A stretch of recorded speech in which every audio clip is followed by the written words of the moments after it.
Hi, I'm Omar, And I'm Kyle. and you're listening to Red Revolution Rampage, the hottest, newest Carolina Hurricanes podcast, made by Caniacs. For Caniacs.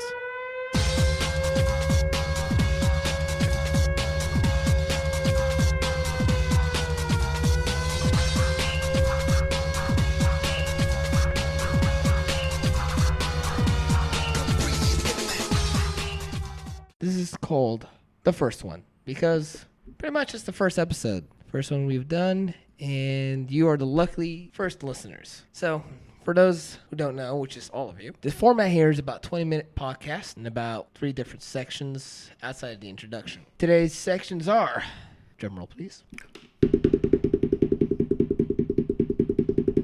I appreciate, that's 1. Dear Mr. Dundon, that's 2. And what to do about, that's 3.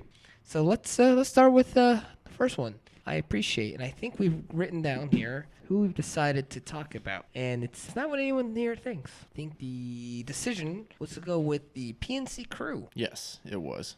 And for our first episode, congratulations, everyone who works at PNC to make the magic happen there. So ever since the glorious Tom Dundon, our hero and savior, taken over the Carolina Hurricanes, he has put 1.5 million things in motion. And the crew over at PNC, they've been amazing at keeping track of everything and making all his and our wishes come true. I would agree. So we went to one of the first home games after It was the bye week. It was after the bye week. Yeah. Immediately we saw incredible differences. And for those folks who aren't tracking which game we're talking about, it was the game against the Vegas Golden Knights, which we did lose 5-1. That's all right. We learned a lot there. I think Mr. Dundon figured out what we, the fans, want a little bit more. So tell me, Kyle, what was the first thing we saw there? As soon as we walked into the doors, instantly we got redirected right into the store, the eye. The eye. And we went in through the one of the main gates up in the front, across the street from NC State Wolfpack Stadium. And I've gone through that gate millions of times, because I like to go to the store. I like to see what's new. I like to get my hands on the item of the game if it's something I'm interested in. Yeah, and, definitely. I remember last year they used to sell the homegrown shirts there, so I want to be one of the first people to try to get one of those. Yeah, because usually they're pretty nice. And they're sold out pretty quick. Yeah. What else about the store was different? So when we walked in, we noticed that the layout was completely different. They opened up the floor. Oh yeah, they definitely did. It felt a lot more roomier, a lot more spacious. More people can come see. They've moved stuff out into the actual hallway in which people used to enter. I remember the item in the game because I bought it. I think we both did. Yeah, it was the Hannafin beanie with a little palm fluff thing on top. Yeah, number 5 right on the side there, That's right. Hannafin. I remember that because I was definitely going to buy that. I took it down to the All-Star game. Yeah. That I got to wear it much in Tampa weather. It was a little warm down there, I think. Oh yeah, that was the first thing that we saw from the PNC crew, redirecting us straight into the eye. And when we bought something, there was little to no line. Even though everyone that's going through that gate was redirected into the store, and we took our time looking through this stuff. Oh yeah, we definitely spent a good 15 to 20 minutes in the store. And you mentioned something, so they had some pictures, and you said, "Man, it takes 5 seconds for a player to sign it. Yeah. Why don't they sell that?" Lo and behold, they do. Yeah, we just moved to the front of the store. It's moved to the front store. They had the whole autograph section, and it's been brought up before, but they do sell autograph stuff now in the store, and it's like a puck. Right, Yeah. You go on Fanatics, right? You can get a random puck signed, and it costs what, $60. You don't get to choose who it is. Yeah. It costs $60. Easily. At the eye, $30. Yeah. $30, folks. And you get to choose the player that you want to sign by. Yeah, if they still have it. If they have it, If yeah. they have it, yeah. And same with pictures. Yeah. Pictures and I want to say there was some other stuff. What's another thing that we saw that was brand new that we didn't get to see before in the eye? They had those grilling utensils. With the handles that were the player sticks. And it took us a minute to realize that they were actually player sticks because we just thought they were just another, look, hockey stick grill sets and hockey stick bottle openers, whatever. Yeah, we've seen. I was like, you oh get man, that I could everywhere. cut a couple of my sticks up and make that at home. But then you turn them on the side and it says Rask. It says Pesci. It says Hannafin. And they're like, whoa, these are actually retired player sticks. Either been broken on the ice or just worn out on practice. And I think that's really good because then, when you're sitting out there grilling for the game, whether it be at your house or out in the parking lot there at the PNC Arena, you get that that real feeling of being there. Oh yeah, definitely. And hey, resident of NHL, yes, we tailgate here in Raleigh. Oh yeah. We tailgate to hockey games. That's a thing. It's too cold where the rest of y'all are, but not where for we're us. at. Not for us, no. So, yeah. Mind you, before the Vegas game, we got about 9 to 10 inches of snow in Raleigh. Yeah, we did. And then it was about 55 degrees And it all the day melted. of the Vegas game, yeah. It all's gone. You can't even tell. It was a little muddy, but yeah. Just a little. What's something else that we saw that was definitely not the usual, but after learning a little bit more about what Mr. Dunn did, that we understood that, hey, wow, that is going to be the usual. So first thing I noticed, as soon as we had exited the store, directly across from the store, there was a gentleman standing there with a beer cart selling the $5 beers. The $5 Bud Light aluminum cans or Budweiser cans. So these were all over the place. Yeah. And apparently these are that's the standard now. Yeah. Beer carts. And that's not something we've seen in PNC. I don't know. For me, it's ever. Yeah, I don't think I've ever seen it since I've been going to Canes games since I was a little kid. And it's interesting because I went to the St. Louis Blues and watched them play against the Vegas Knights. Beer carts are a thing there. They're everywhere. Yeah. And those guys, they've got some talent. Yeah. Calling you out for beer. Yeah, it's just like going to a baseball game. Just Those guys are going walking to a around. baseball Yeah. game. And we should know something about that, Carolina, because we're the biggest baseball fans out there. That's right. All right, so what about experience after we've taken our seats and the game's about to start? I think I haven't been to a lot of other teams' arenas, but the teams that I've been to, hands down, we have the best intro We do. in the NHL. We have the best intro in the NHL, folks. Don't believe me? I've gone to the Blues game, and they've got the brand new spanking soundboard out there, or screen board out there, and they don't use it. They don't use it like we do. Oh, they've got little flashing lights and everything. That's cool. But we recreate a thunderstorm. Yeah. Tropical storm indoors. And it gets your blood pumping. That's Oh, for yeah, sure. it definitely does. That's probably one of the highlights of the game right there. Right when the game is about to start. And the players came in through the tunnel meant for the Zambonis. And they've only done Instead that of coming from the bench. instead of coming from the Yeah. bench. And there's a whiteboard in the hallway back there. I don't know if you've seen this or heard about this, but they've called it the fan tunnel. And on the whiteboard, this is for the players. And it says 15 minutes before the game, fan tunnel for the rest of the season, plus. And there's a little plus sign, your life, right? So that it gets to the players' head. This is it. We are professional players, and we play for the people. Yeah. This is the Carolina Hurricanes is where we want to be as players. The Carolina Hurricanes is not a stepping stone. Get on the Penguins. Sorry, Ron Hainsey, but yeah. So that happened, and Tom Dunn wants to build a fan tunnel, a true God fan tunnel entrance that's not a Zamboni entrance, in the northeastern corner or northwestern corner of the arena, just to shorten their walk on skates and build special boards where it eases their walk on skates. How do you feel about that? I think it's great.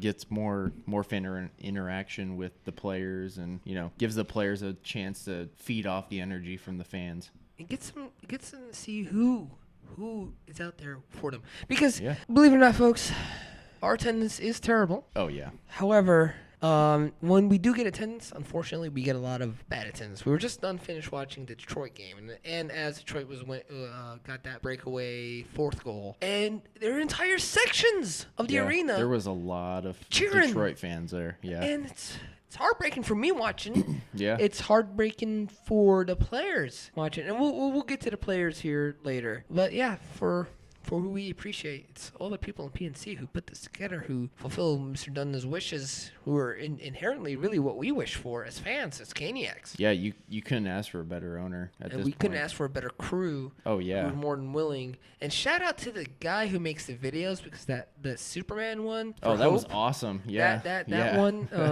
Yeah. Shout out to you, man. Thanks so Yeah, much. that was a genius idea. Oh, definitely. All right, so we're gonna move on to our next section here, and it is Dear Mr. Dundon, right? And in this section is a open letter, open dialogue to Mr. Dundon, if he ever listens to us. If not, perhaps someone who has his ear is listening to us and can say, I think Mr. Dundon would like that, or, yeah, no. We're not going to tell him about that. Yeah, no, he doesn't want to hear that. But our topic for that today is, as the February 18th military appreciation game comes close, we're going to talk a little bit about the military and how we can really incorporate them into Caniac Nation, right? So there's a lot of military bases around North Carolina, for those who don't know. I mean, there's Air Force, there's Marines, there's Army. That's right. Go Army. There's a lot of soldiers, Marines, and airmen out here, and they love sports, right? They love their football, they love their basketball, and they love their hockey, right? Fort Bragg's outside of Fayetteville. Fayetteville has a team that's owned by a Army veteran. Yeah. And they're now called the Fayetteville Marksmen. They play for the SPHL, which is the Southern Professional Hockey League. But the Marksmen are not. They're not the greatest team. They're That's not right. the Hurricanes when it Yeah. comes to professional sports. Yeah. In and around, easy access to Fort Bragg Camp Lejeune. Camp Lejeune and Jackson, because it's 3 hours from Bragg to Charlotte, 5-6 Yeah, hours but- from Jacksonville. Sorry. So, dear Mr. Dundon, how about selling tickets to these Army, Marine, and Airmen where they're at? How? Simple. The Army has something, I believe the Air Force shares it with them. It's Yeah, I called think so. the MWR. At the Marine Corps, I'm pretty sure, has something similar to it. They have as something well. similar as Yeah. well. And these places sell tickets to events in places like Disney World to military members at the discount, at the military discount. Yeah. So that way these military members can have tickets in hand before they go do trips to places like Disneyland or, let's say, Georgia Aquarium or Yeah. any or going down to the Bahamas. Just anything. Anything, really. They'll sell- The MWR sells everything and anything. And we've done our research on this a little bit. And if the Hurricanes decide they want to sell maybe some of their rush tickets to the soldiers, I think we might see more weekday, even some Friday attendance from them, soldiers and Marines, because they still got to drive all the Yeah. way up to PNC. And that's the biggest problem is time, because Exactly. there's a lot of us that get off work at 5:30 So imagine and want to them. go to a hockey game, and it's an hour and 15 minutes away. That's if you're lucky. That's if you're lucky and you don't hit the busy Raleigh the South Raleigh traffic into the Or the downtown northeast area. ones coming Yeah. in from Lejeune. And then, another 10-15 minutes to park, walk to the military rush line, and then depending on who's in town, you're going to be waiting. I mean, Oh, yeah. I've waited in line till the start of a second period at like a Bruins game or a Pens game. The big name teams, come into town. But, if we, sell these tickets at the MWR, that'll give us a chance to park the car, get in there, buy food, beer. Actually be part of the experience Yeah. and not just I just want to get in the door. Yeah. I just want to get in the door, and that's the biggest thing. Now we've seen some more windows are opening up for military rush line, which are alleviating some of these lines. Which is excellent, which has probably been the biggest concern that I've had.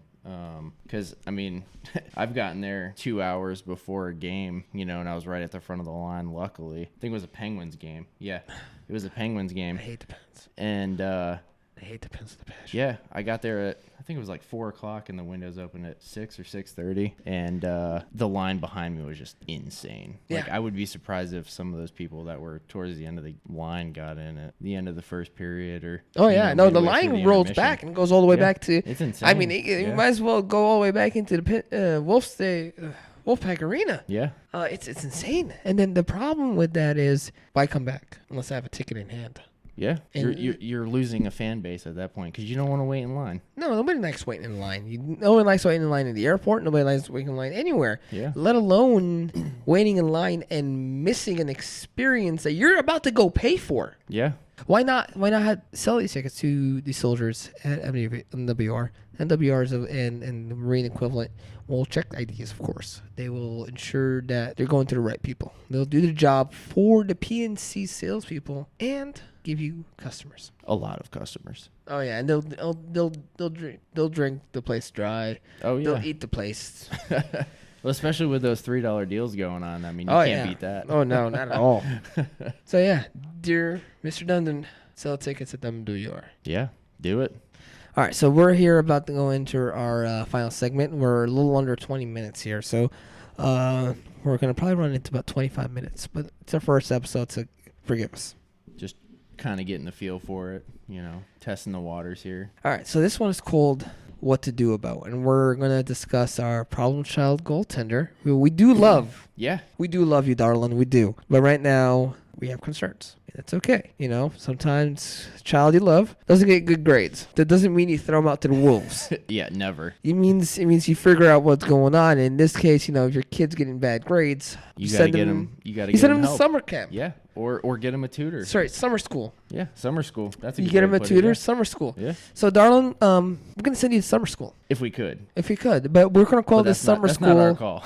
That's not our call. But what to do about our darling is I think we've discussed this, and we might need to do some more research about what needs to be done, especially with this contract. Oh yeah. But we do want Darling around for our future. He knows what it takes to win a Stanley Cup. He does. He's been there. So let's why are all these people calling for his head? No.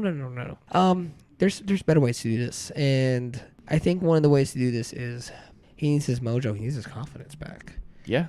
Oh he's yeah. had definitely. it with he's had it with the Hawks. So what's different here? And I think it's just circumstances, right? Pressure. Yeah. So let's lessen this pressure, right? And we've discussed this, and I think the proper thing to do would be if I were Coach Peters and Ron Francis, or you're Ron Francis, I'm Coach Peters. Other way around, I'm probably better looking. No, but Got the chin. oh yeah, you got that chin. Oh man. All right. And I got all the Connecticut water I need. But no, we'd send Darlin down to Charlotte. I think it'd be a great opportunity for him. Yeah, Kind of get him in a couple games, 2 to 4 games. Get him back on the ice consistently and just build that confidence. Definitely. If Confidence Darlin is key. If Darlin's going to be our goaltender of the future, let him play with the players of the future. Yeah. Which And- most of them are down there in Charlotte. You got Zykov and Walmark and all those guys. They're down there and they're playing their hearts out. I mean, I think it'd be great for his mojo. And so, question is, who do we bring up, right? In this spot, do we go get someone? Let's be honest, the NHL goaltending market is not very good unless you want to sell an arm and leg for someone like Carey Price. Yeah. So how about we bring up what's his name there? Nagalvich. Nagalvich. And I think he's played up in Carolina before. He's definitely put some time on. Nice, and the he's been NHL great ice. for Charlotte. Yeah, he has. Charlotte's doing really well this year. So let's boost this kid up, right? He might be the kid who's backing up Darlin in the future. Yeah. So why don't we have him back up Ward right now? Send him up for at least a stint, right? While Darlin gets his mojo. We'll see how he plays. Put a little pressure on him. If he steps up, he steps up. If he doesn't, are we really that much worse off? You never know until you give him a chance. Exactly. Either of them. You're really giving 2 goalies a chance at this point. Exactly. You're giving. We're maximizing what we can do by making a move like that. And I think it's controversial. A lot of people won't like that. Is that an insult to Ward? I don't think so. No, not at all. I don't think so at all. It's a we love you enough to develop you. There's definitely there's potential. He's got it. We've seen it. Yeah, we've seen it. We went to the Columbus Blue Jackets game on December 16th where he let in 1 goal. Yeah. And was just excellent. He got first start of the game, didn't he? Yeah. He did. And so we've seen Darlin do his amazing work. Not just as a Hawk, but as a Cane. As a Cane. And that's the important thing. He played an excellent game great against Capitals. Yeah. In DC, if I remember correctly. Oh, yeah. A phenomenal game. Phenomenal game. And so Darlin is not a helpless case. Not at all. He's a good goaltender. Yeah. Especially when you're going up against Ovechkin. Okay, just stop Ovechkin, folks. All right? And I don't want to be the end of an Ovechkin slap shot because I've been to the All-Star game and I've seen how fast those things go. It's pretty fast. It's fast enough to win it. And he not only did he get the first fastest slap shot, he also got second fastest slap shot. Yeah, it's not surprising. Yeah. The second time he went up there, he beat his first round, and because he wasn't even happy with that. No one else going up against him came even close. Exactly, and that's how Darling should feel. He should feel unhappy about his performance, to want to go down, to reboost his confidence to come back up. Exactly. Because that will not only give his confidence, but the rest of the team's confidence in him. Right. Let him put up some great numbers down in Charlotte, and when he does, I think we'll learn some things from him. Yeah. The players will learn some things, and we get some footage we can actually learn from. This is Darlin doing good, so what do we need to do? Oh, look, this is what Zykov did. This is what all those defensive prospects we've got sitting down in Charlotte are doing. So let's let's give Darlin a chance and see what we can do. Yeah, he's definitely shown potential in the past, so he's got nothing but potential in the future. Yeah, Everyone has a bad game or two. well, Darlin's had several, but that's okay. That's okay because it takes a while for a goaltender to work with the team, right? Ward's been around since forever. Yeah. And a half. 05, 06. 05, 06, yeah. And I mean, Ward's been around for so long that the team that he was in the AHL with no longer exists. Yeah. The Albany River Rats. Anyways, so yeah, folks, that's our take on that, and I believe that's gonna be the end of our show here. Yeah. I hope you enjoyed this as much as we have. Yeah, it's been fun. It's been great. And if you have any comments, feel free to leave them on our Twitter at RedvolutionR. Again, that is at RedvolutionR. And from there, you can probably find my page, Kyle's page, and just know what can we do better. How can we adjust from this? And we'll leave you out with a great theme from John Williams back in 1996. For some of you, this might bring back some good memories. So long. Till next time.